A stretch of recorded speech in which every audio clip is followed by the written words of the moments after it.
Hello everybody and welcome back 428 Shibuya Scramble. So, we're on to the 3 o'clock block? Yeah, the 3 o'clock block.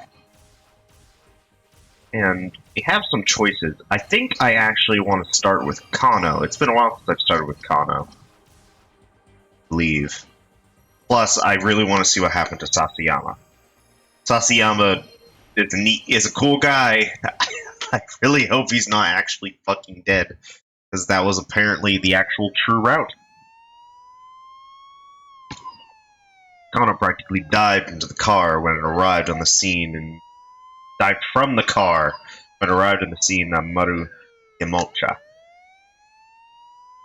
scene was teeming with officers and onlookers alike. Out of the way! Please, move aside! Kana forced his way through the throng. Sasayama was lying in a massive pool of blood. Sasayama! Kana rushed to his partner's side. The knife was still embedded deep in Sasayama's belly. Its handle shuddered each time he drew a labored breath. Guess I messed up. Sasayama could only manage a raspy murmur.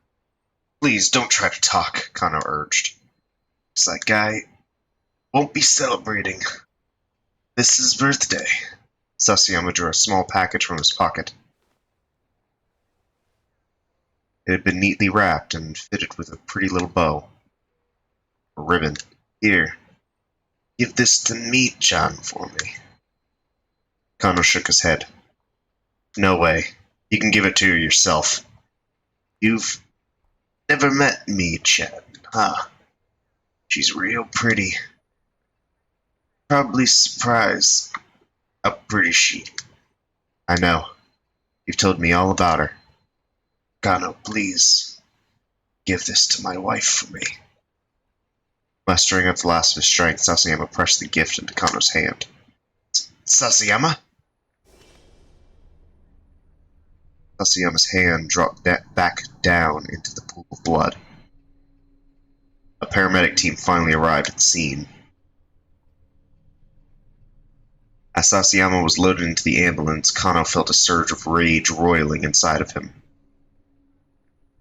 Clenching his fist so hard, his nails dug into his palm, he marched over to the captive Alcarawan. You son of a bitch! Wound up for a punch to Alcarawan's face, only to have his arm caught forcefully by the elbow. Spinning his head around, he found Stanley standing there. Let me go, Stanley! But the American had a grip of steel. Kano's arm wouldn't budge. They allow you to assault suspects here in Japan, do they? Kano bit his lip and then lowered his shaking fist. No, of course not, he growled. Alcalawan let out a nasal chuckle as he watched the pair. With a cold glare, Stanley strolled over to him.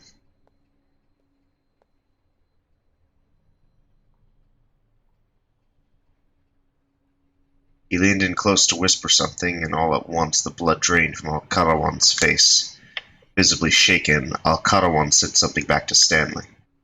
Stanley gave a slight nod, then left the captive with the police escort. Kano went over to him. Hey, what was that all about? Apparently, Alcarawan gave Hitomi some instructions. Told her to get into a blue minivan that was parked along Doganzaka. So Stanley's hunch has been correct. But why had Alcarawan confess so quickly? How'd you get him to talk? You don't need to know that.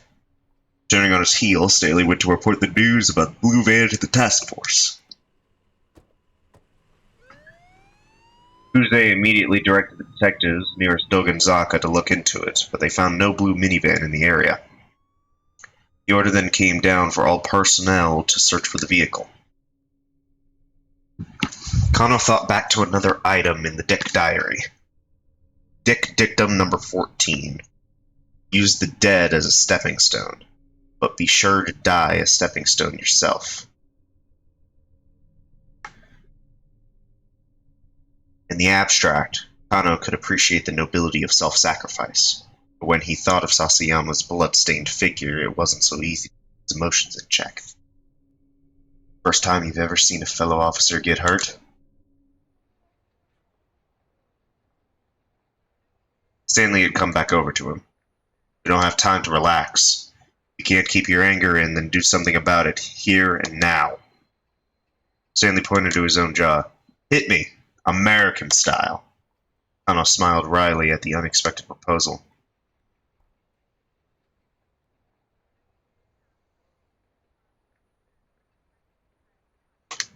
"No thanks. I'll be fine." Hitting this man was going to make Kano feel any better. Stanley's expression remained unchanged.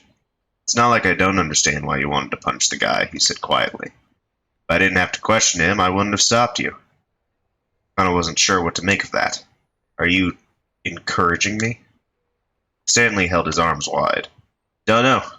Maybe." Kuze's voice suddenly cut in over the wireless. "We've located the Blue Minivan. It's in Junan Wonchom on Koendori. Hitomi might be there. Maybe the kidnapper's ringleader would turn up too." On pure reflex, Kano broke into a run. Stanley followed close behind. They sped through the back streets, making their way toward Koendori. Kano was a pretty fast runner, but Stanley kept up with him without apparent difficulty.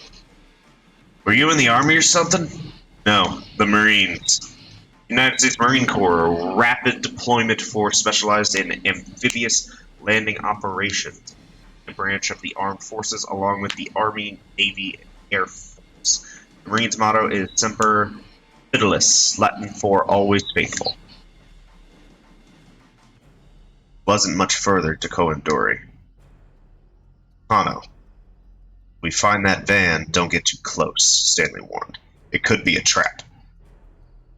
These people will do anything to carry out their goals." "Anything, huh?"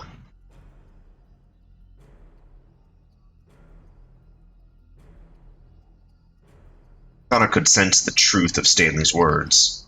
He reminded himself that his life could depend on remembering them. He raised his eyes. They were coming up on Koendori. Suddenly, a boom as loud as cannon fire shook the area. Something's wrong, Kano thought. That's no ordinary city noise. A column of black smoke rose up from between two nearby buildings. Passersby stopped and stared, gasping in alarm.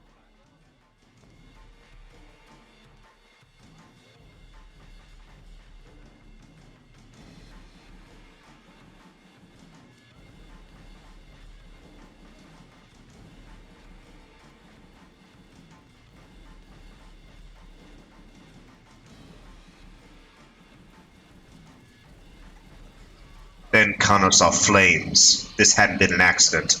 Someone set off an explosion. The Shibuya precinct wasn't too far from here. Kano recalled the attempted bioterrorism attack on Asumigaseki. Gosh. 2 years ago, the Tokyo Metropolitan Public Safety Commission obtained intel of an imminent bioterrorist attack within the city. Immediately afterwards, an unoccupied minivan exploded outside the Metropolitan Police Department, and a device for dispersing a bacterial contagion was discovered at the subway platform at Kasumigaseki Station. Having determined that the city bureaucracy was the target, the Japanese government contacted the terrorist organization responsible in secret, making a deal to put an end to the threat. The incident had begun with a van exploding outside of the Tokyo MPD station.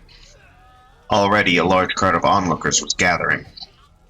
Shouts rose up as they took in the scene. "What's going on? What happened? The car's on fire!"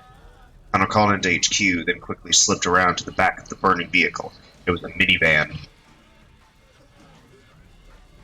Peering at the flaming chassis, he could see that there was someone inside. Oh no. Could that be Hitomi? If they had their hands on the antiviral, the criminals would have no further use for Hitomi Osawa. Already, the body had been charred to ash. At this point, it was hardly recognizable as human anymore. Uh-oh. So that's supposed to happen.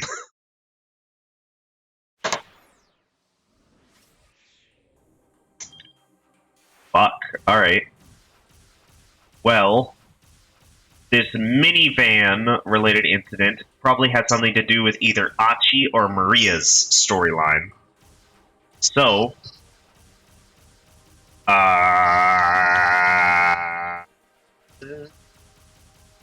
Achi. Let's go. The mastermind.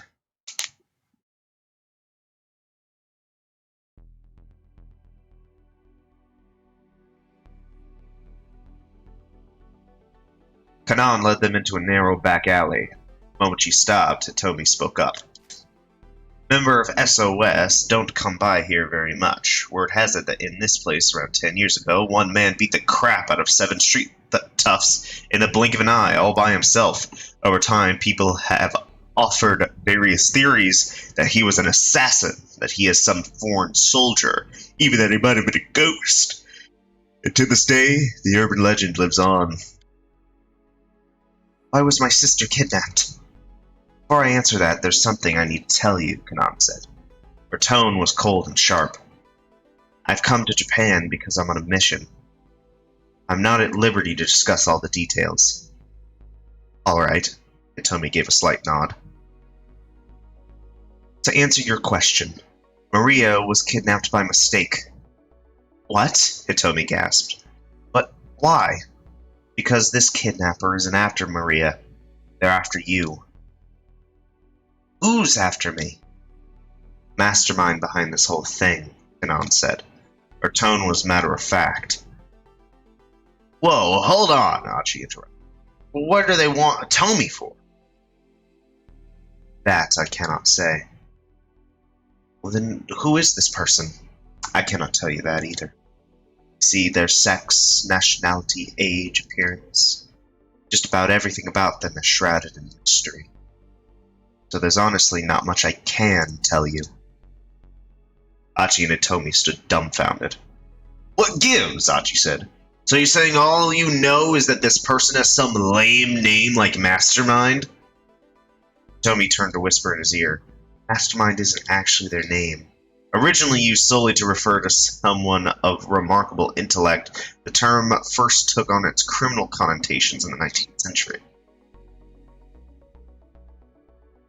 I'm here, Canaan spat, because I'm looking for revenge. Revenge? Hitomi asked. What for? This person also killed my friend.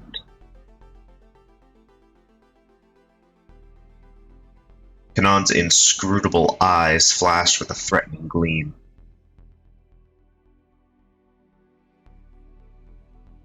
Earlier you said that it was your fault my sister got kidnapped, Hitomi said. Canaan cast her eyes down. 4 days ago, I managed to learn this criminal's plan, so I got in touch with Maria and told her that you were going to be attacked at that party. So that's why she told me not to go. Hitomi's voice trembled as she spoke. I gave Maria a small GPS tracker to give to you, but I guess you never got it. Global Positioning System, a network of man-made satellites and ground-based control stations for providing geolocation data. Alternately, a device that makes use of said system. Modern cell phones and vehicle navigation systems use the GPS.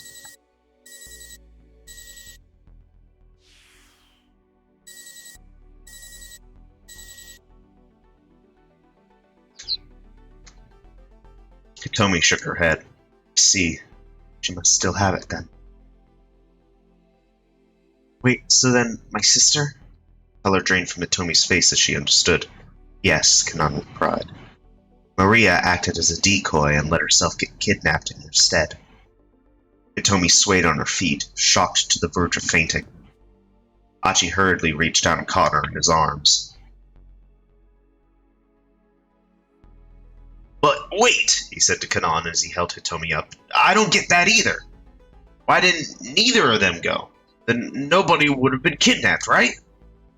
I mean, why'd your sister need to go and act as a decoy? Or why'd her sister need to go and act as a decoy? Canaan let out a tiny sigh. If she hadn't gone to the party, the kidnappers would have found some other opportunity to come after her. Ah, okay. Achi nodded. That sorta makes sense. I'm betting that Maria's plan was to use the GPS to lead me to these guys' hideout. She wanted to keep her sister safe, and also figured that she could help me with my mission. It's the sort of scheme she'd think of. So then, can't you use the GPS to locate Hitomi's sister? Achi asked. Canaan shook her head. The GPS hasn't been powered on since she was kidnapped. It's possible the kidnappers took it from her. Wait, what? So after all that, even you can't find Maria? Achi slumped his shoulders in disappointment. I didn't say that. What do you mean? I got some intel from those syndicate members we met earlier. Apparently sometime this morning they put Maria into a blue minivan, and since then they've been moving her all around Shibuya. Achi and Hitomi exchanged glances at the mention of the blue minivan. Unfortunately, Canaan continued, those operatives didn't know what the current situation was exactly. So we're back to the blue minivan then. Achi hurriedly explained what they'd been through so far. Mentioned how they'd first seen the blue van when the kidnappers had told Hitomi to find it. He also described how first the man with the cane and then a host of others had come after them. He got a little sidetracked here and there, but Canaan quietly listened to the end. I see, she muttered. So then, what do you think? Achi asked. Seems like we messed up their scheme a little, huh? Whatever the case, this man with the cane concerns me, Canaan said. I doubt he's working with the others. I don't know what that means. Maybe that's it. Some guy who isn't involved butts in and it throws off their whole plan. Canaan nodded in agreement. Because you and that man with the cane showed up, she said, they couldn't leave the minivan where it was. They took a sensible precaution. But then, if you think about it, isn't this an opportunity for us to turn the tables on Mr. Mastermind? Canaan flashed him a faint speculative smile. I wonder about that. Oh, come on, Achi grumbled. You're such a buzzkill.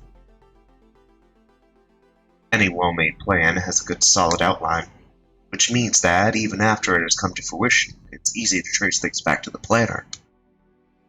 Is that how that works? By contrast, if you achieve your goals using accidental means, the outline becomes blurred. It makes it harder for anyone outside looking in to grasp what the actual plan is. Achi swallowed hard as he took in the gravity of the situation. Well, but I mean, like, if there's an accident, people are gonna for sure panic. Plan or not. The corners of Canaan's lips curled up. Typically, I suppose, she said. But the people who are after Hitomi, not only have they put together a perfect plan, they purposely left certain tiny holes in it. So we can't even figure out who they are. The outline of the plan is always too blurry. Achi had no response to that. It was like he was hearing about some completely different world beyond the one he knew. If what Canaan said had been true, he'd been dealing with opponents that were on a level way above his own. In any event, since these people are after you, it'd be best if you didn't wander around town anymore, Canaan told him. By now, Hitomi had recovered. She stood up and straight and shook her head. No. I'm going to find that blue minivan. My sister is in danger because of me. I can't abandon her just to save myself. Yeah, that's right. Achi patted Hitomi on the back. And if that's what you're gonna do, then I don't care who we're up against. I'm with you in this till the end. Heck, it's too late for me to back out now. That ship has already failed. Hitomi giggled despite herself. It's already sailed, Achi. Yeah! Canaan let out another little sigh. Alright. Just make sure you're extra careful, she said. Can't count on anything and getting bailed out of trouble like you have before. I understand, Hitomi said. Her eyes showed no trace of doubt or fear. Canaan gave her a slight nod, then quickly disappeared down the alleyway.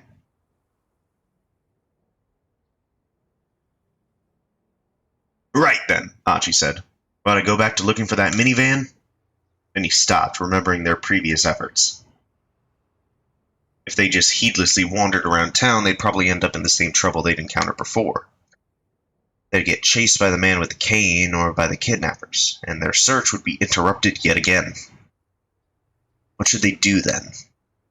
There had to be a better way. Achi happened to glance upward and caught the sight of a surveillance camera installed on one of the streetlights.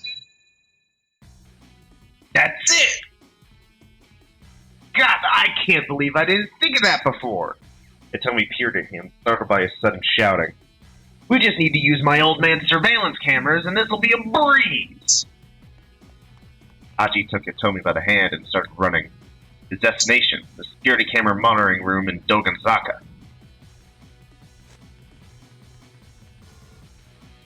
Achi didn't slow his pace until they were nearing their destination. Then he turned to look back at Hitomi. He was about to ask if she was doing all right when someone close at hand called out to him. Hey, mind if I ask you something? Have you ever heard of SOS? Achi stopped in his tracks as a stranger stepped in front of him. The guy looked too old to be picking a fight with SOS. Achi regarded him with suspicion. Yeah? Oh, why do you ask? You happen to be a member yourself? No, not anymore. The man's eyes flashed with a gleam of recognition. This guy know who he was? With a broad grin, the stranger took a step closer. Achi's heart sank. He couldn't afford to get caught up in some new hassle right now. Hitomi flashed him a worried look. Let's go. Achi and Hitomi dodged past the man and hurried onward. Even if the guy was harmless, they needed to be on their guard. There was no telling just how many thugs and assassins were looking for Hitomi. Rather than head directly for the surveillance building, Achi decided he better make sure the stranger wasn't up to something. Hitomi followed as he slipped quickly into the back alley. There was no indication that the man was following them. What was that guy's deal? Hitomi asked.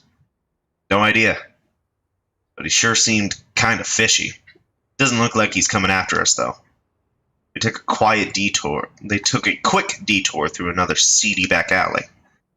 Then, as they were starting to head toward their original destination, Achi felt a sudden searing pain in his back.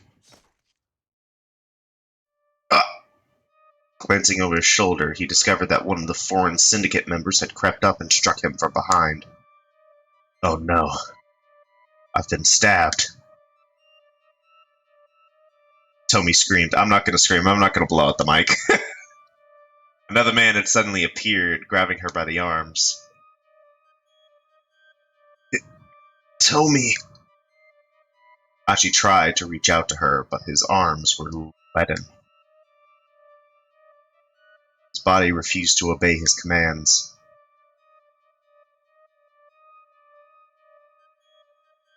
As the attacker wrenched the body from his back, Achi felt the blood gushing out of his wound. Two men started to drag Hitomi away. Damn it! He tried to pursue them, but his legs faltered and couldn't find their footing. He was losing blood so fast, he was starting to fade from consciousness. Achi could only watch, potently, as Hitomi was dragged further away.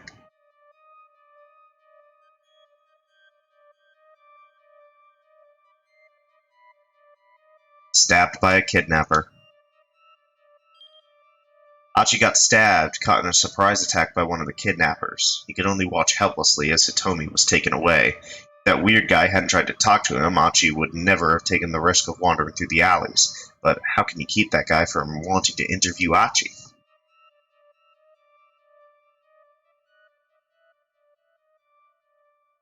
Alright.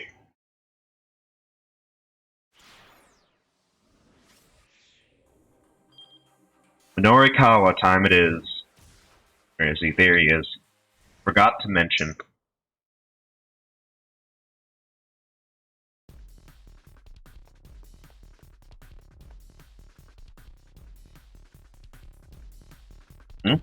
Wait a second. I feel like there's something I'm forgetting. Ah! Norikawa stopped and let out a cry of frustration. Daisuke Endo had asked him for a favor after their interview was done. He'd promised to tell the Wandering Angels that their dry ice machine they purchased was defective. At last, the climax of the play drew near. There was a whole string of troubles, but the cast soldiered on, and it looked like things were going to end all right. Then backstage, Bando noticed that the dry ice machine was acting strangely.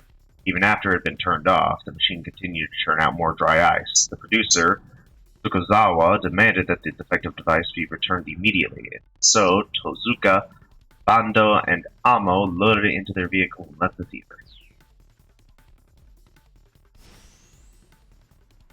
Well, damn! It had completely slipped his mind. If he recalled correctly, the issue was that once the machine started making dry ice, it wouldn't stop. Ran back to the theater now, he'd lose about 10 minutes. Narikawa checked his wristwatch. The loan people would be coming by editing office before too long. He needed to prove to them that next month's issue of 4-Star General Gossip was going underway, or else they'd refuse to wait any longer for repayment. And to do that, he needed to fill a minimum of 6 of the 12 remaining blank pages. He couldn't afford to waste even a single second. It was an awkward position to be in. He needed to keep his promise to Endo, but he also needed to spend his time wisely. Guess I have no choice. The cafe, take on the responsibility. He headed back to the theater. When he got there, he flagged down the first guy he saw and told them about the dry ice machine. Hey, make sure you remember what I'm about to tell you, okay? Dry ice machine is broken. The man stared back at him blankly, but Norikawa just forged ahead. Got it? The dry ice machine is broken. It needs to go back to the electronics store. Make sure you let the folks in charge here know.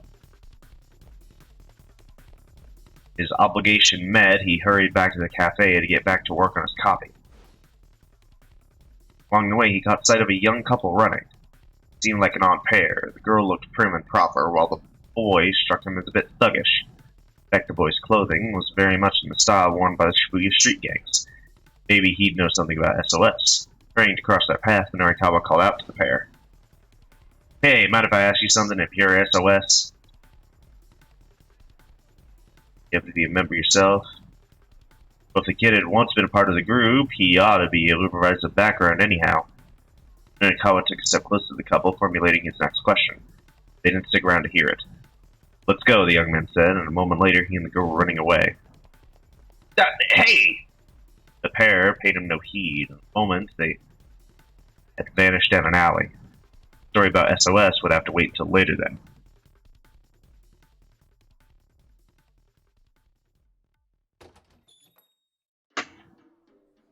Norikawa hurried to the cafe. Wasting no time, he sat down and plugged his laptop into the nearest power outlet. Locked himself down on the floor and hit the computer's power switch. Waitress gave him a disapproving look. Sir, I'm afraid you can't sit there. Well, it looks like your tables are full. I'll make do here. Well, being able to make do isn't really the issue. I'll have a coffee, please. Just do whatever you want. The waitress turned away and stared vacantly up at the ceiling. A person can only get away with being obnoxious for so long. Sooner or later, someone's likely to call the police. Norikawa looked up from his work, startling to see the Burning Hammer salesman standing over him. You're Mr. Yanagashita! Thank you so much for stopping by earlier. Are you going to write your article here? Yanagashita eyed Norikawa's computer. Oh, that's the latest model, isn't it? Look, I got no time to talk right now. Norikawa opened the file with his half-written copy. Oh, what's this? Chaos at bogus weight loss drink sales demo? Yanagashita began to read the copy out loud. The organizer, Junichi Yanagashita, didn't merely have a whiff of deceit about him, his breath also stunk. Sounds good? Norikawa asked. I wanted to make sure I gave an accurate impression. Oh, I love what you've done with it. This is a great copy. Fantastic! Yanagashita turned to him with a manic grin. Yeah, isn't it? In a flash, Yanagashita's face went from grinning to livid. Like hell it is! You think I'm just gonna let you write something like that? Snatching up the computer, Yanagashita bulged out of the cafe. Yeah, hey, get back here! Norikawa leapt to his feet and rushed off in pursuit.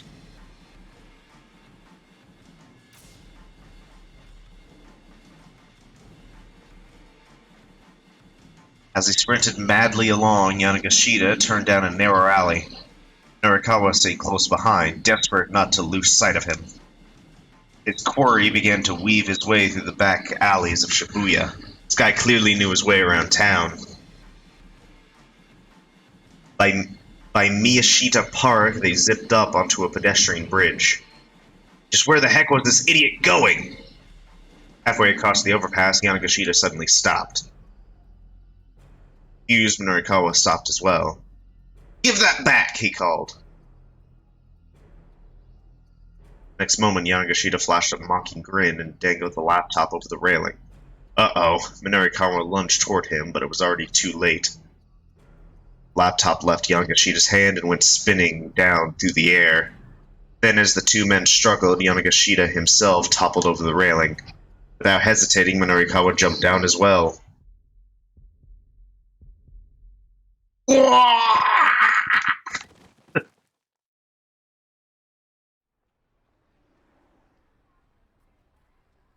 Norikawa landed hard. As he struggled to regain his breath, he looked around and saw Yanagashita beside him. Incredibly, the laptop was safe in the charlatan's grasp. Apparently, he'd somehow managed to catch it in midair. Before Norikawa could be too relieved, however, Yanagashita got to his feet and took off running again. "Get back here, you little weasel!" "I don't think so!" This Yanagashita guy was infuriated. That, and he was really fast. Norikawa considered himself a decent runner, but he still couldn't manage to gain on Yanagashita. Running away was a competitive sport, the guy would be world-class superstar. As he ran along, a peculiar thought occurred to him. Hold on a minute. If he hates my copy that much, shouldn't he have wanted my computer to break? Why'd he go out of his way to catch it like that? Makes no sense at all. "Hey!" Norikawa shouted between gasping breaths. "What are you planning to do with my laptop?" Yanagashita glanced back at him. "Gonna sell it. Sorry about this." "What?" Norikawa was taken aback. Considering compensation for defamation of character. In the civil sense, the act of unlawfully damaging another person's character or reputation in the public eye. In the criminal sense, the act of disseminating damaging facts about an individual to an unsuspecting large number of people. Come on, get real! It can't be defamation if the article hasn't run yet. Then consider it an advance in compensation. So nonsensical that it made Norikawa's head hurt. But now, at least, he knew why Yanagashita had dived after the computer.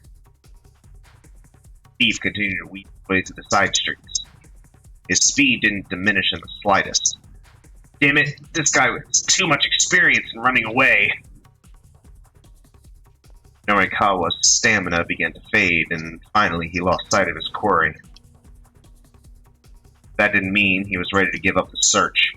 There were articles on that computer that were right on the verge of completion. Whatever it took, he had to get it back. Yanagashita had said he was going to sell it. Where could he be heading then?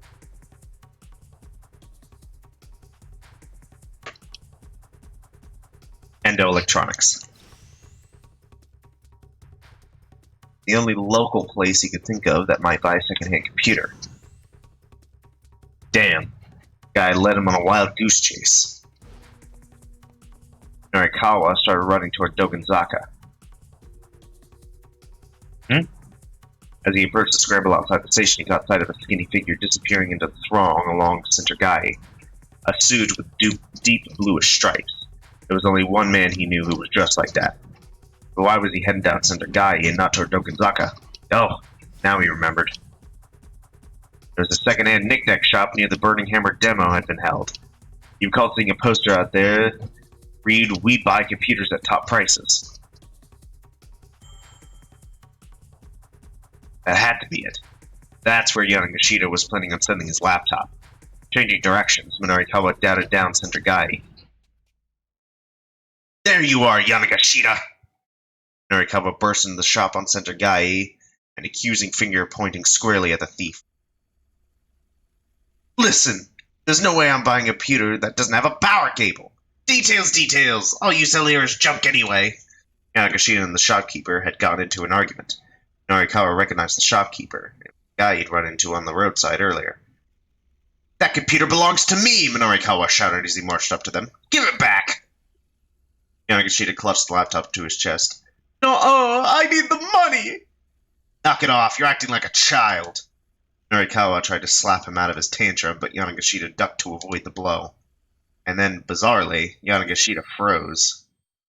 A fierce gleam came in his eyes. He broke into an incomprehensible stammer. That's it! Yanagashita snatched up a flyer and his gaze fixed on it. Iron stomach, huh? That's right, here's my little bluebird of happiness, he cried. You know what? You can have this! Yanagashita shoved the laptop into Minorikawa's arms. Ha ha ha ha ha! And welcome to it, you idiot. I don't need no worthless computer. You're the idiot, Buster! Minorikawa smacked Yanagashita right across the face. Ouch! Hitting him felt good. He decided to do it again. Minorikawa shoved Yanagashita toward the shopkeeper. Hand this guy over to the police, he said. No, not the police, Yanagashita. Get it, you thief. You tried to rip me off, and you had no idea how much is riding on my work. You deserve 10,000 deaths. Honestly, you'd think that dying once would be sufficient. 10,000? Isn't that taking things just a little too far? I'm sorry already, I give up! Finally, the guy was ready to surrender. Minorikawa let his guard down for just a moment. Like hell I am! In gears in an instant, Yanagashita was off running at full speed. This again. Get back here, you bastard! Minorikawa was ready in pursuit.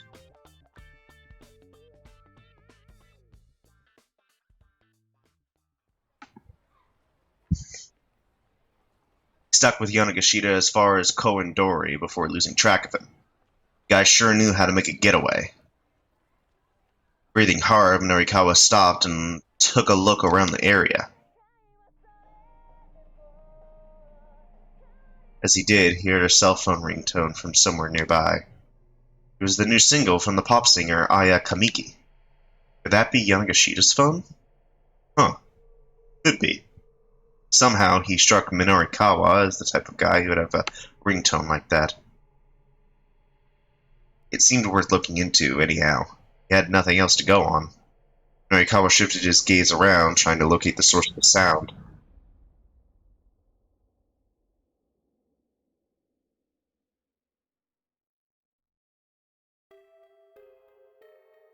Suddenly, a massive fiery blast knocked him off his feet.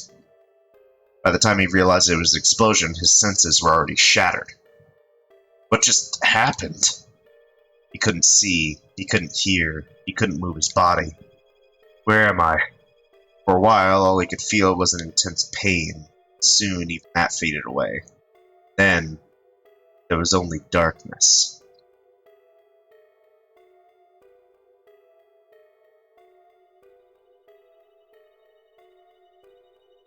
Unexpected explosion.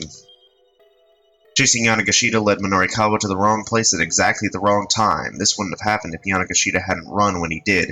If the MMA fighter Miku Morita comes into the knick-knack shop, she'll interrupt their argument and things might turn out differently. Interesting.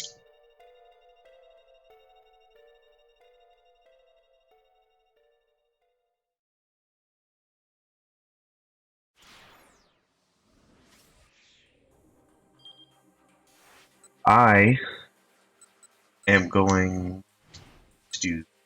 Wait. What's this one in here? Yeah, where is he headed? That doesn't matter, I don't think. This one does, though.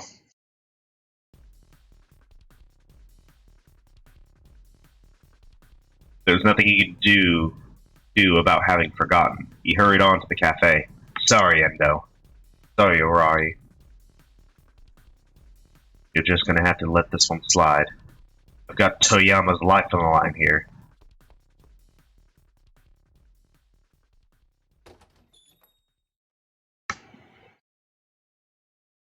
He opened the door to the cafe with the practice of a regular. Welcome. Waitress only got that far before her face fell. Again? Hurry up and get me a seat. She grinned wickedly. I'm terribly sorry, sir, but we're all full at the moment. He looked around. All the seats were indeed filled. As you can see, sir. Really now? The waitress's grin widened with triumph. Yes, sir. Fine. I'll just write here. Let me get some power. Jamie his power cable into a nearby outlet. Minorikawa plinked himself right down on the floor and booted up his laptop. The waitress watched in dismay, then turned to stare vacantly up at the ceiling. Just do whatever you want, she muttered vaguely.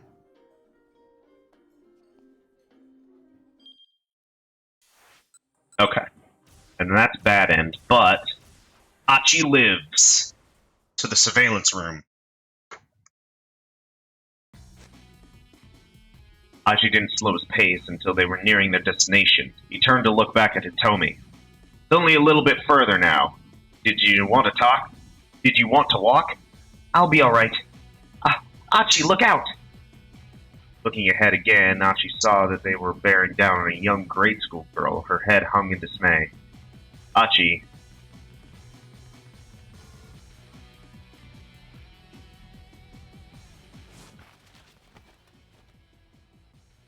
hurriedly caught the girl up in his arms.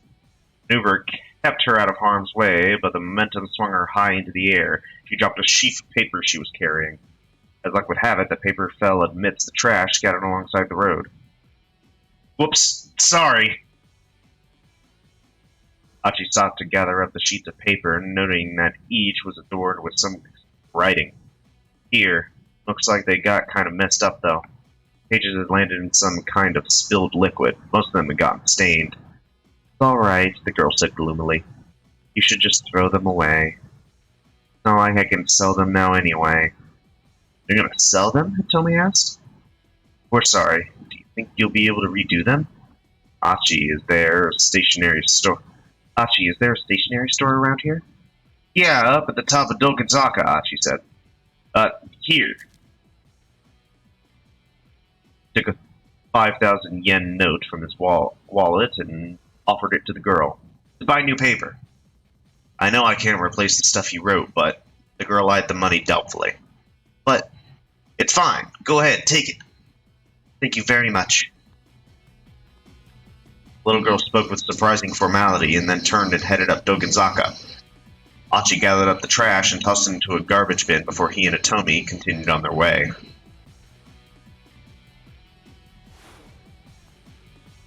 Achi led Hitomi to an old multi-tenant building, then hurried inside and headed up the stairs. Behind the reception window on the second floor sat the custodian, sleeping on the job. Yukinori Itajima.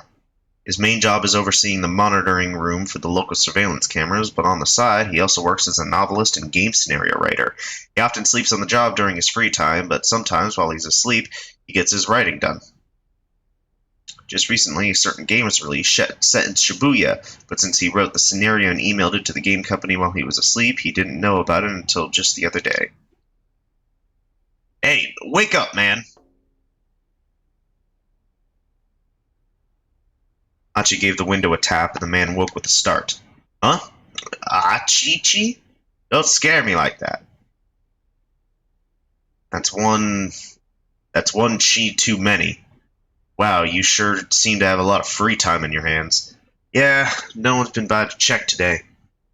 But that's not so bad, right? I mean, I guess it is the surveillance room, but still. Man let out a big yawn. My dad asked me to come by here and check on the security monitors, actually, Achi said. Sorry to bother you when you're busy. Sorry to bother you when you're busy, Hitomi added with a polite bow. Huh? Who are you? You with Achichi? I'm Hitomi Osawa. It's nice to meet you. Oh ho ho! What, you Achichi's girlfriend? Again, too many cheese there, and that's none of your business. Just let me have the key. Hoping his blush wasn't too obvious, Achi mimed unlocking a door. Won't answer a simple question, and you want me to hand over the key? Yes, I'm his girlfriend, Hitomi said. We've just started dating, so I'm sure I'll be seeing more of you, sir. She flashed a winning smile. Oh, well, what a surprise.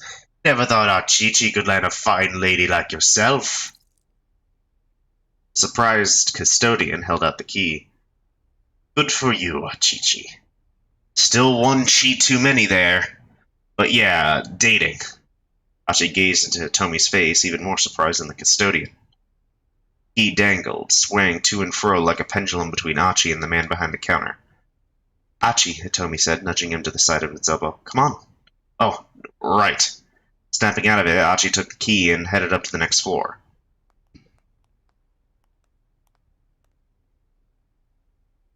I'm sorry, Hitomi said as they entered the monitoring room. For just saying we were dating like that, I mean. It was a pretty clumsy lie. No, it was just kind of sudden is all. I was just a bit jittery, I guess. Achi felt his cheeks color again. I mean, I guess I had to find some way. I guess I figured I had to say something, or he wasn't going to cooperate, Hitomi said. She looked a little embarrassed herself. I'm sorry, I didn't mean to make things weird. No, Achi said. No, it wasn't weird at all. Actually, it was kind of... He stopped himself there. Now wasn't the time for this sort of conversation. They needed to find the blue minivan.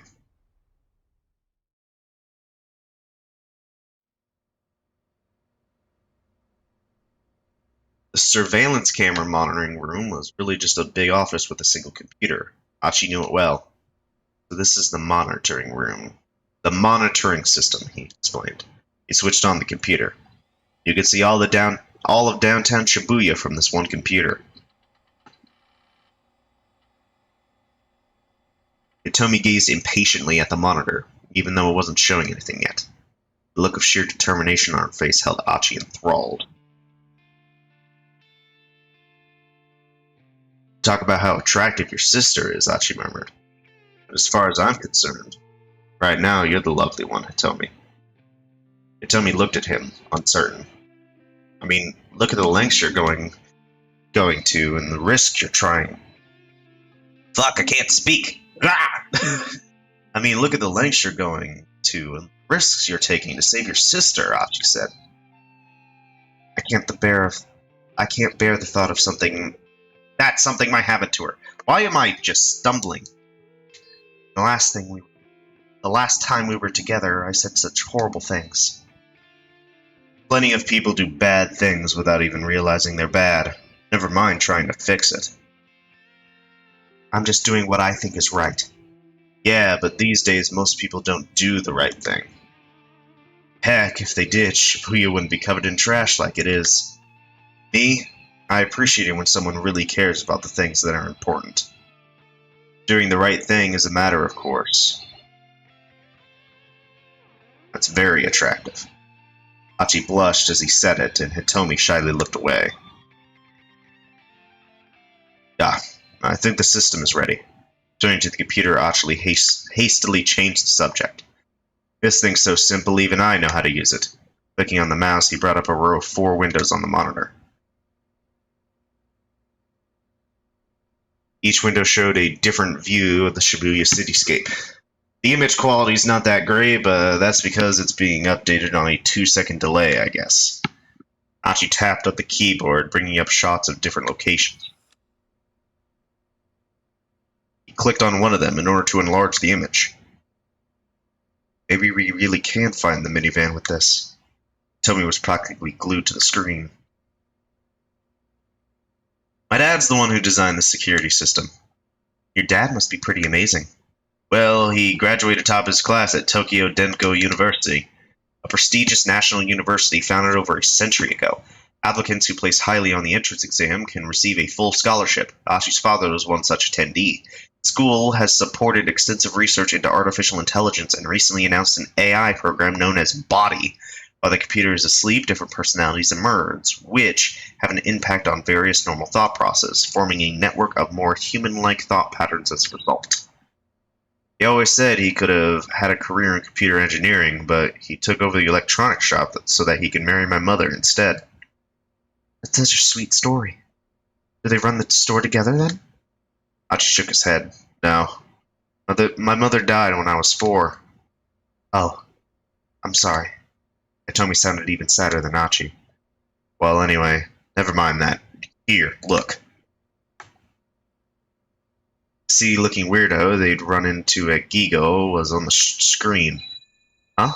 That guy again? Said weirdo was running all out, a laptop computer under one arm. He had been chased by a man in a long coat. That guy sure gets chased around a lot, huh? Archie said. When the weirdo slipped out of view, Archie switched to another camera. The new view showed the weirdo running again. By hopping from camera to camera, they could track him wherever he went. As long as we have these cameras, Archie said, this guy has nowhere to run. Nowhere to run, huh? The moment he said those words, they struck an odd chord in his mind. He remembered their repeated run-ins with the man with the cane, how the assassin had seemed to always know where to find them. Archie, please, Hitomi urged. Stop messing around and let's look for the minivan.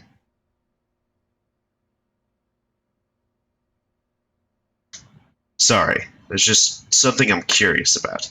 Archie continued to track the seedy-looking man. Weirdo rushed into a knick-knack shop on Center Guy. Soon after, the man with the coat appeared and followed him into the shop. Aha, looks like he snatched that guy's computer. Still, they remained glued to the monitor.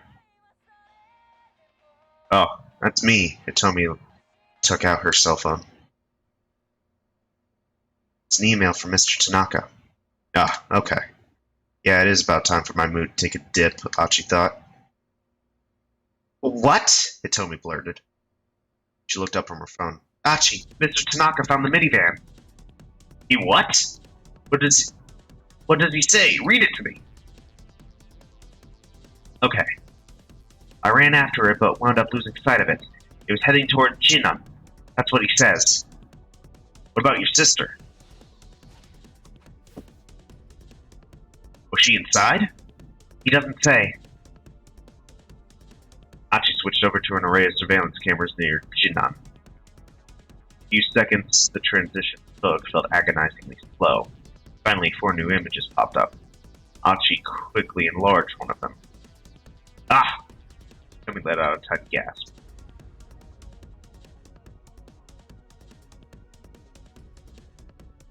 There on the monitor was the blue minivan. No doubt about it.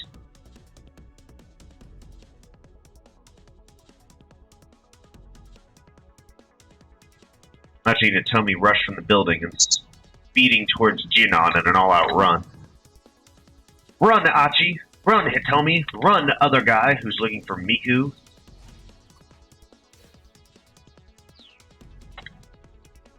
Neither spoke, they simply dashed along in silence. Archie felt as if they'd been running a marathon and the finish line was finally coming into view. They hooked a left at the station and darted past the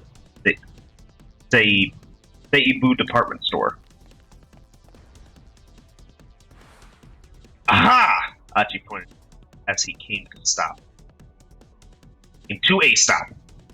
Blue minivan was still there, parked by the curb along the slightly hilly incline. Leaving Archie behind, Hitomi started rushing up the hill. Alarm bells started going off in Archie's mind. Someone, kidnapping crew, was in that van. Dangerous to approach carelessly. Hitomi, wait! Archie shouted. But she didn't appear to hear his cries. Hope of rescuing her sister had driven all else from her mind. Archie started to run after her. Hitomi had reached the vehicle already. She brought her face close to one of the windows, but the tinted glass obscured the view inside. Hitomi circled around the minivan's other side. Archie saw her grasping at the door. She slipped out of his view for just a moment.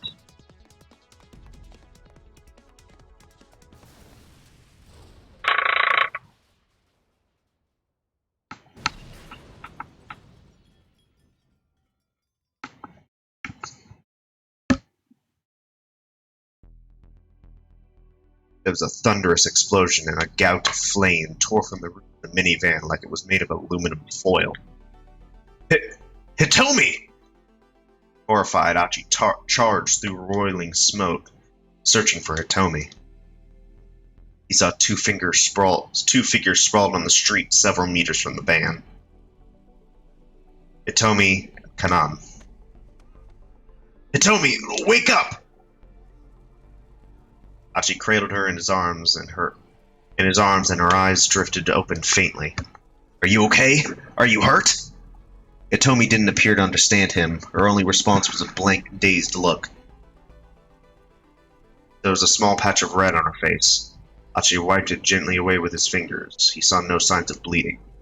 She must have been splattered by someone else's blood then. As far as he could tell, she hadn't been gravely injured. Achi let out a sigh of relief. Tomi, she alright? Canaan stirred on the ground. Her clothes were scorched in places, and she was bleeding from her head. Canaan, did you save her? Is she alright? Yeah. What about her sister? Canaan didn't respond. No, can't be. Achi went to look inside the van. Amidst the smoke and the flames, he could make out the outline of a body. What happened here? Achi had to look away. Get Hitomi out of here. Hurry. If those guys show back up. Kanaan's face twisted up with pain. All right. Achi settled Hitomi carefully in his arms. Wait, I need to tell you something. Kanaan's pained gasp called him back. Alfred. Alfard? Alfard? Huh? Alfard. Is the name of the mastermind? Oh, Alfard. That's the name of the mastermind. I'm sure it'll come up again if you keep pursuing this. But if you value your life, don't get involved with Alfard any further. Now go. Okay. Thanks.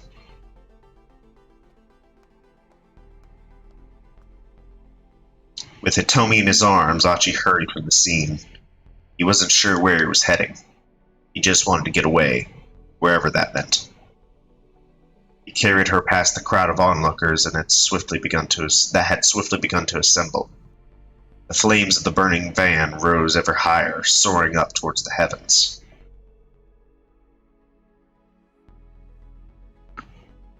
To be continued?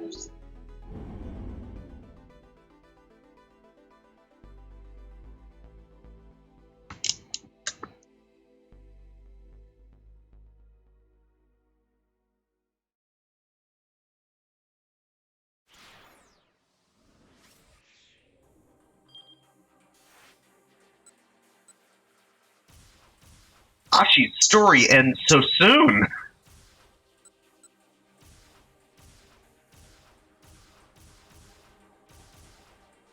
Alright, Minorikawa still has a bad end. Alright, so I got Osawa and Maria that I can go to. Actually, I am curious. There's a bunch of jumping points, but I can't do any of them. I am curious about one thing, though.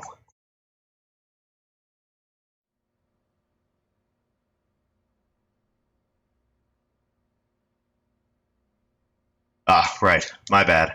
I just switched over to a different camera. Still they remain glued to the monitors. That it? Okay. That's the only difference. Okay. So, I guess we have Maria. I'll do Osawa in a bit. The man with the cane.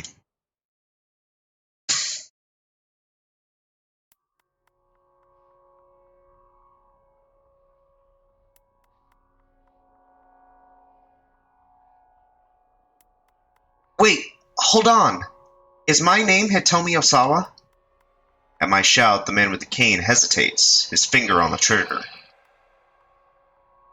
What do you mean by that? The barrel of the gun is still aimed squarely at my head. I mean exactly what I said. Is my name Hitomi Osawa? I don't know who I am. You're trying to play games with me. I'm not playing with anyone, I swear. Utterly desperate now. Getting killed is one thing, but who wants to die without even knowing who they are? Tell me, am I Hitomi Osawa or not? The man gives me a good hard look. Damn it. I wonder.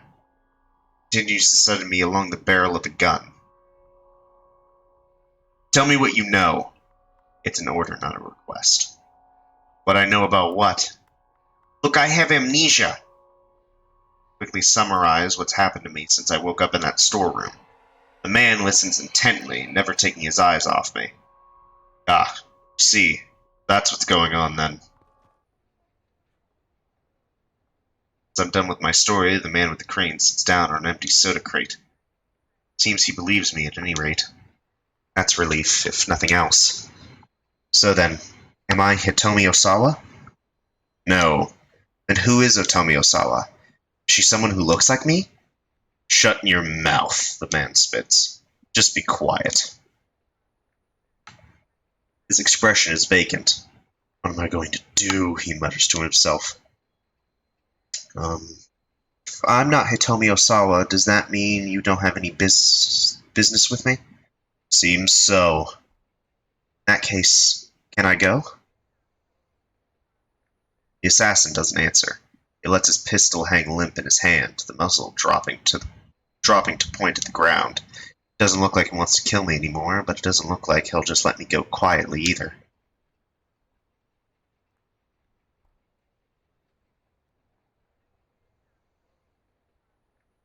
I remain motionless, waiting for an opportunity to run away. I might not make it in time, the man murmurs to himself under his breath. Not make it in time for what? I'm curious now, but this is hardly the time or place to try to find out more. I've learned for certain that I'm not Hitomi Osawa, which basically tells me I'm nothing. I'm right back to square one on figuring out who I am. The assassin has gone quiet, sitting on a pile of crates. He seems lost in thought. Still, I don't dare to try to get away. All I can do is stand and wait and mull over my own situation.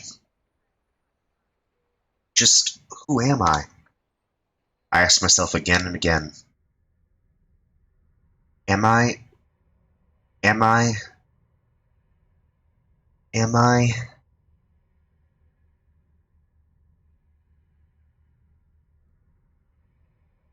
Also, hang on a minute. Am I fucking dyslexic or some shit? It says I am. Yep, I'm a fucking idiot. No, I have no business with you, man finally says. Go. Don't worry, I won't follow you. I wonder if I can believe him. Maybe he's just trying to get me off my guard so he can shoot me in the back. Do not go to the police or go back home, he continues. Lay low by yourself somewhere for a while. How long is a while? Until around sundown. This should be all over by then. It'll all be over? I have no idea what it is, but I decide not to pry in case he decides to change his mind. Okay, I'm going to run away now. Sure. I take a slow step backward, starting to turn away when he speaks up again. Before you go, I need to tell you one more thing. What's that? When you get your memories back, I'm sure you're going to hate me. So I apologize in advance. Of course, I have no idea what he's talking about, but it makes me even more uneasy. I truly am sorry. I've got no response for that, so I just give the man one last look before I turn and run.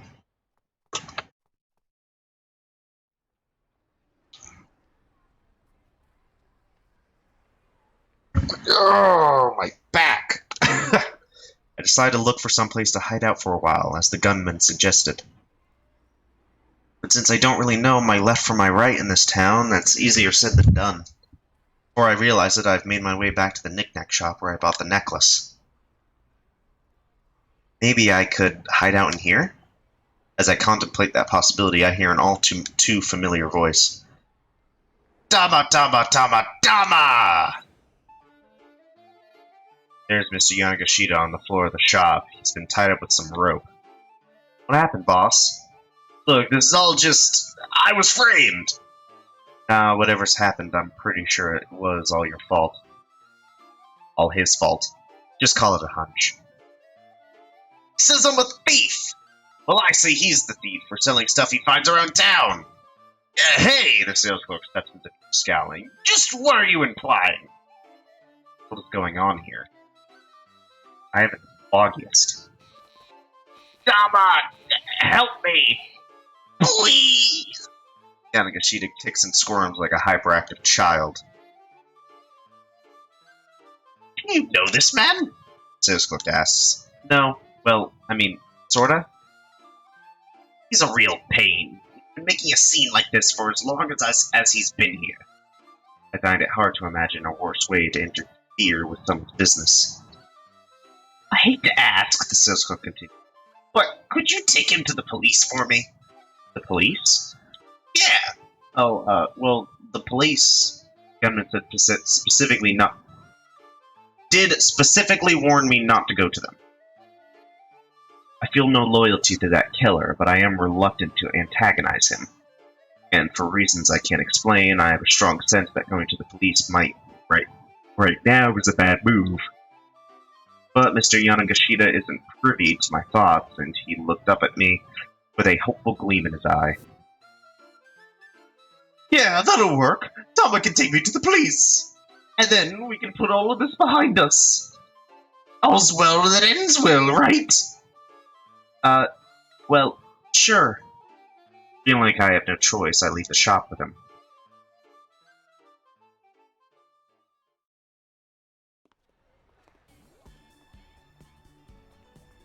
Okay, Mr. Yanagashita says excitedly as soon as we're out of earshot. Now let's go find Chiri. Huh? Aren't we going to the pool? What? No! We're not really gonna go. Oh man, I am So glad you showed up, Tama. Now come on, let's go find Chiri. a big grin on his face. I have an ink coming next. Thought of another get rich quick scheme, haven't you? Goodness, Tama, you can see right through me. It's not that difficult. It's practically written all over your face, boss. Mr. Yanagashita isn't really listening. He's too full of enthusiasm. This time I got a line of 10 million yen. So come on, let's go make ourselves stinking rich. Punctuates his grand announcement by pointing figuratively at some non-existent listener.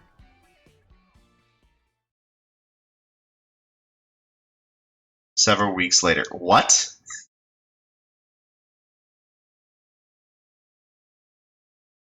Iron Stomach, a celebration of true astonishing appetites. When the mighty stomach triumphs over the...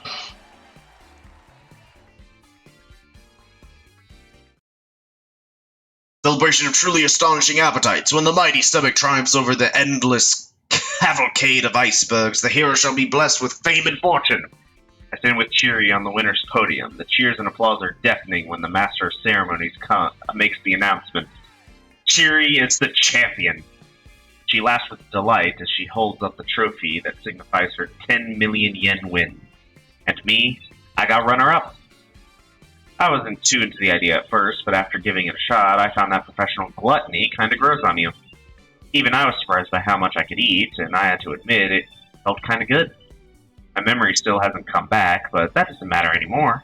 I found myself a new purpose. I steal Chiri's spot on the throne. That right there. Now my greatest goal in life.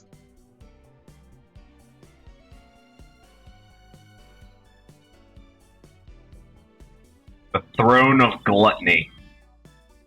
Tama never got her memories back. She ended up starting a new life on the competitive eating circuit, which may not be a horrible fate, but wouldn't it be better if she recovered her old life as Maria? When she was cornered in the alley by the man with the cane, there's someone who could have turned up to help her out, Yanagashita. But he can't do that if he ends up being tied up at the knick-knack shop. Interesting.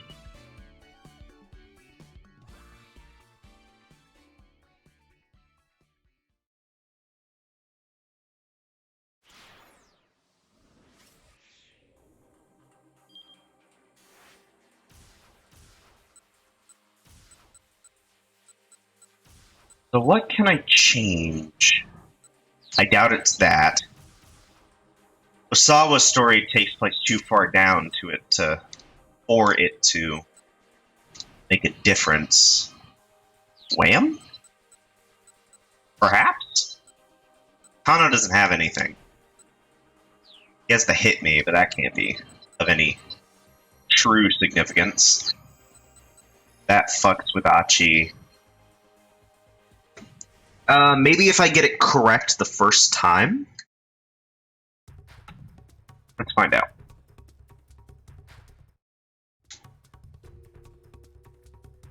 Head to the knick-knack shop.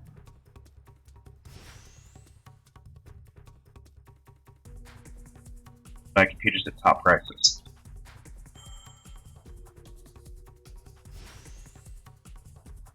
Damn! Get a little more wild goose chase. That shop was surely weird. The laptop, gulping a deep breath, he headed in that direction.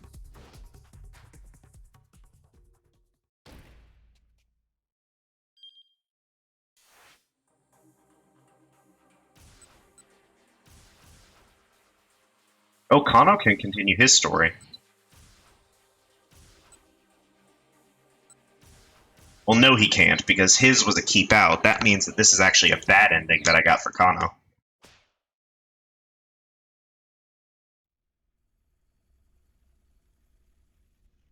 Doesn't have a power cable. Gotten into an argument. It belongs to me.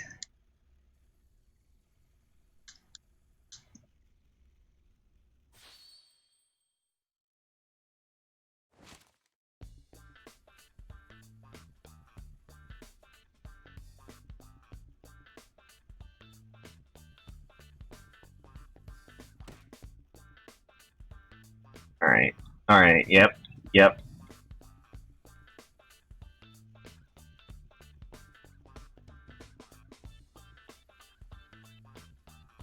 Oh! Huh.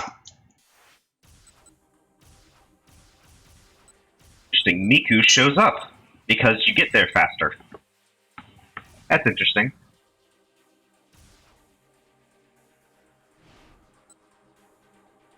Alright, now I'm curious about something else, though.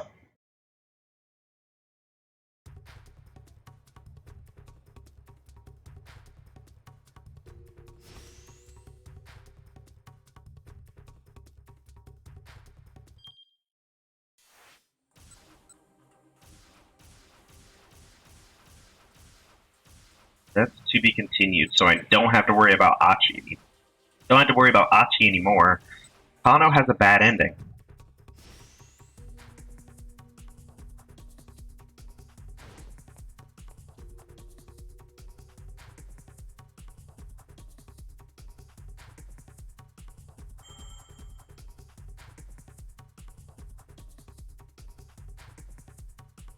Runs to Miku, top prices. That's where Yamashita was going.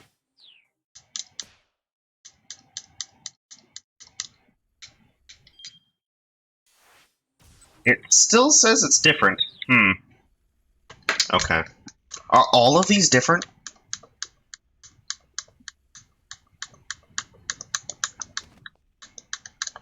All of these lead to different outcomes?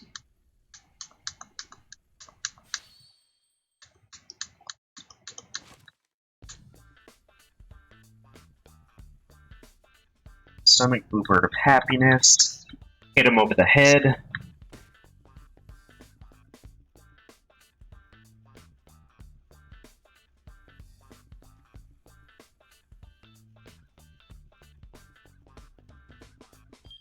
Okay, that brings Miku in.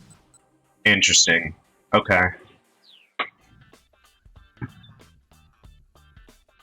Miku stood in the doorway on the verge of tears. Mr. Minorikawa, she began, then her voice choked up. Miku? What's the matter? Is something wrong? I... Miku drew in close to Minorikawa's side. Huh? Yanagashita's gaze darted back and forth between Minorikawa and Miku. You two know each other? Sort of. More to the point. Is she the girl you were in love with? That's right, the one and only Miku! I have her entrance music set as my ringtone. Paying no heed to Yanagashita's excitement, Miku kept her eyes fixed on Minorikawa. I lost. You're a girl who knows Aiki Jujitsu. I lost! She buried her face in Norikawa's chest. Ah! Yamashita let out a gasp. What's this about? What? The what is it all about? He seems on the verge of panic. Mr. Minorikawa, I need to learn Aiki Jujitsu. I feel so ashamed. She buries her face even deeper into Minorikawa's chest. That's so unfair! Tears in his eyes, Yamashita darted out the door. Norikawa glared after the pathetic fellow as he scampered off. The guy sure knows how to take advantage of a bad situation. That, he murmured.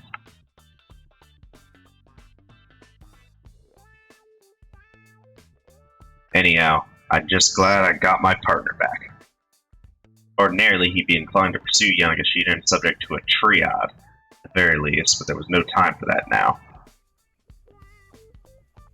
He explained the situation to the shopkeeper, who flashed a sympathetic smile. Ah, is that so? Lucky for you, he screwed up then, much as I'm happy to do business. I just can't buy a computer that doesn't come with its accessories. So you would have bought it from him if he'd had the accessories? Of course! Stolen or not, it's all the same once I've sold it. The shopkeeper chuckled unapologetically. Huh, I suppose that is true. Norikawa laughed along with him. Yeah, all the same. Like hell it is, he roared. The shopkeeper froze like a startled rabbit. I bet everything you have on for sale here has been stolen, hasn't it? Don't be ridiculous. I'll warn you up front, there's no use hiding things from me. I've interviewed you, after all. I know you. The shopkeeper was getting more and more flustered. Well, I mean... Look, this is just between you and me, okay? Sometimes I go around and gather stuff that people have lost, and I sell it here. But it's not stolen, just repurposed. There's nothing wrong with that. The shopkeeper smiled in... Oh god, there's so many vowels. I'm losing my place. Ingratignantly? Radiantly? I don't know. You moron! Norikawa stuck his finger in the man's face. Selling lost property is a serious crime, too! A potential violation of Article 254 of the Penal Code of Japan regarding embezzlement of lost property, which states, a person who embezzles lost property, drift property, or any other property which belongs to another person is in no one's possession shall be punished by imprisonment with work for not more than a year, a fine of not more than 100,000 yen, or a petty fine. It is? Well, I mean, I guess I sort of figured it might be sometimes. Well, I'm not the police. I'm more into curiosity than legality. In fact, I find this all pretty fascinating. I mean, what sort of things have you gathered up for sale? Well, let me see. Like this and that and that and that, and the man pointed to various items on the shelves. And also this and that and that and that and that, and I guess? Norikawa's eyes was directed all over the shop. Everything the shopkeeper had pointed out had a hefty price tag. And you're actually able to sell things like this? Norikawa asked. Sure, I can sell stuff. Earlier today, someone bought a big necklace. I'd listed it for 40,000 yen, but I discounted it down to 30,000. And you can still make a profit even offering discounts? Sure, I mean it was just something I found lying on the ground after all. Ha ha ha! Norikawa looked back at him, and for a moment he laughed as well. And his face turned hard. This is no laughing matter, he bellowed. You need to stop what you're doing here right away. Otherwise, you're going to find out what it's like to be punished by my pen of justice.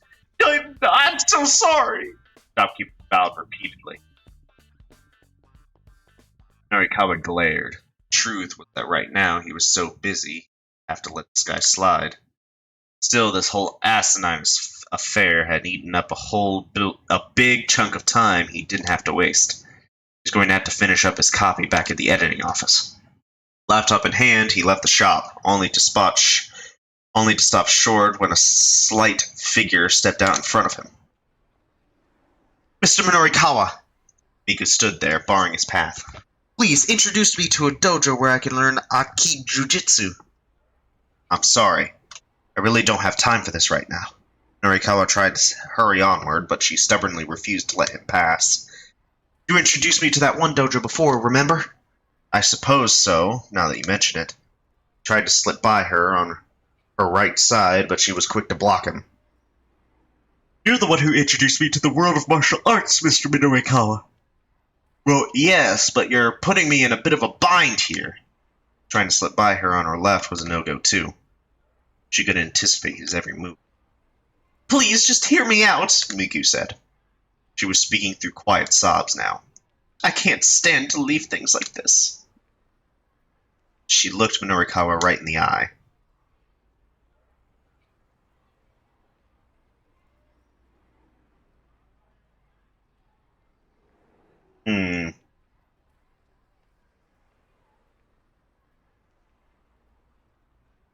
Sorry, you'll just have to persevere until you're able to win again. Something you need to do yourself. But you were the champion at that one pub, right?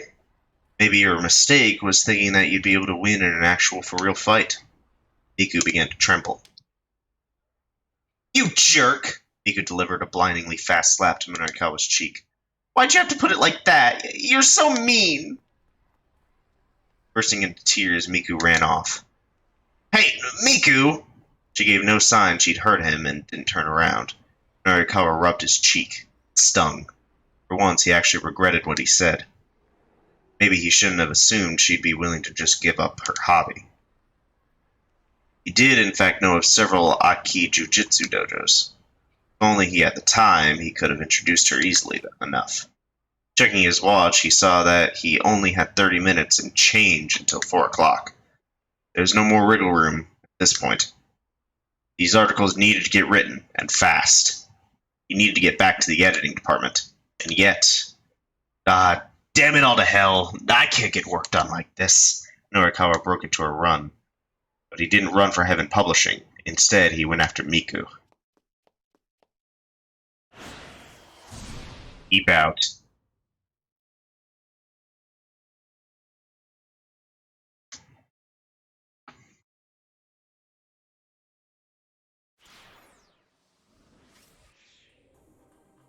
Well, there's Kana's little story, so I will get to this all in a moment, but I say this is a good place to stop. So thank you all for watching, especially if you got this far. Stick around. There's a lot more to come.